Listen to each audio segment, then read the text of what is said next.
Okay, so going into this chapter, one thing immediately on my mind was what would Oda prioritize from the start to really get the cogs moving on this post-battle aftermath section of the arc. And right from the jump, Oda did two things that I really loved.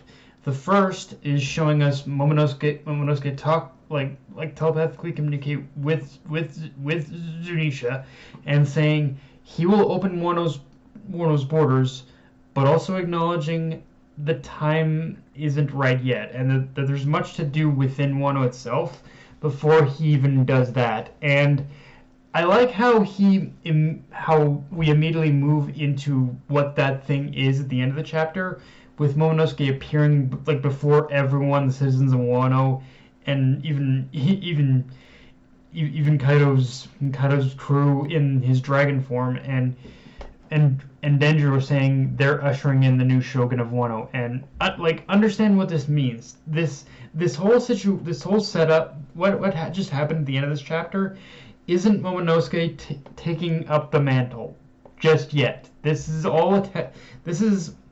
Momonosuke like putting himself to the test, and him like putting his faith in the citizens of Wano to decide for themselves what they want. Because after decades of living under the tyranny of Kaido and Orochi, they have, understandably, a right to choose. And Momonosuke right now is, even though he's appearing before them in that form, this is him giving the people of Wano that choice. Because he realized if he intends to open the borders, then the first thing he needs is the trust of the people. And for them to trust in him when he needs to make that decision, a decision that could very well upend their lives.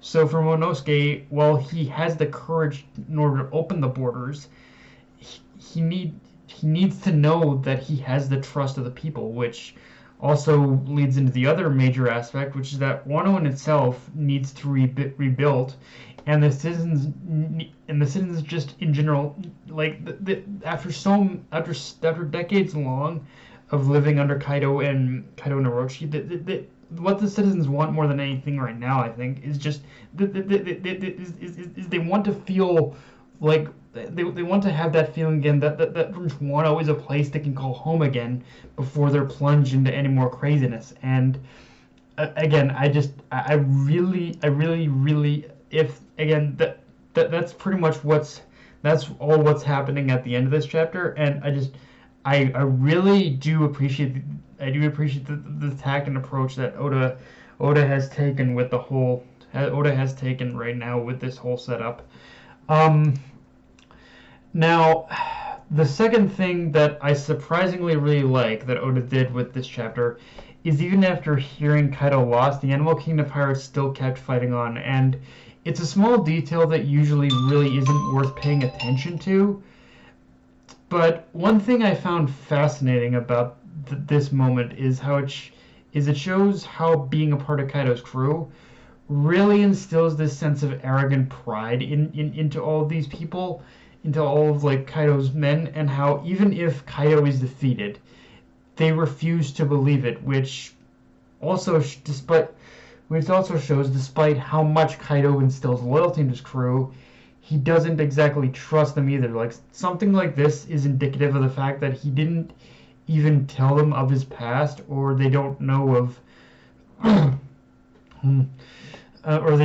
it, and probably the only ones the only, and when I say past, I mean like all this time he's been captured, he's been attempted to be killed, he's had attempts on his life, all that stuff he survived. Like he's told them none of that, and probably the only ones who pretty much do know are of Kaido's past are the top brass, King, Queen, and Jack, whereas everyone else just sees him as a perfect and unstoppable being.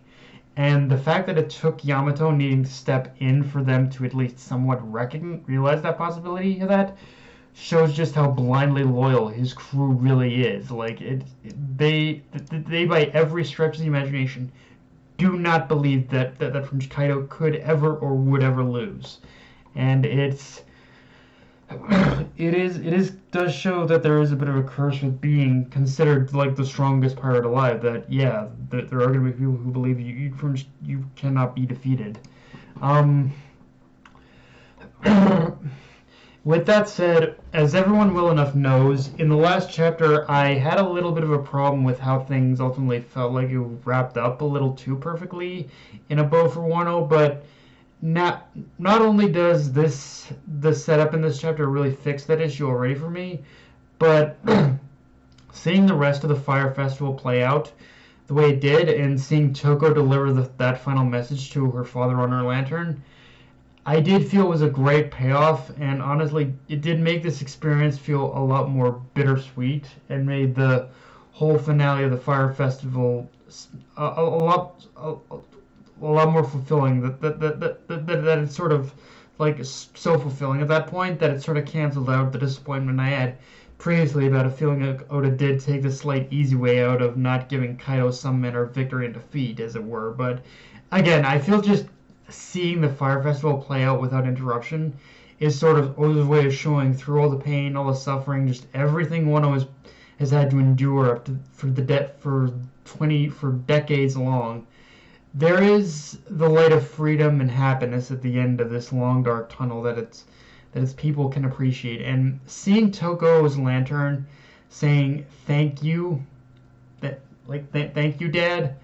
I'm not gonna lie, that really got me choked up. Like any piece of for me at this point in my life, any piece of media that addresses the death of the father, I'm probably always gonna get a little choked up now. It seems like that because life just works like that, and life just works like that, I guess. Also, I'm just a sucker for the big celebration moments, and seeing everyone cheer at Kaido's defeat felt so good. Even more than any other time Luffy's defeated the antagonist, this felt particularly special because it shows they've overcome the first major hurdle of the new world, and it's shown the emperors can be defeated.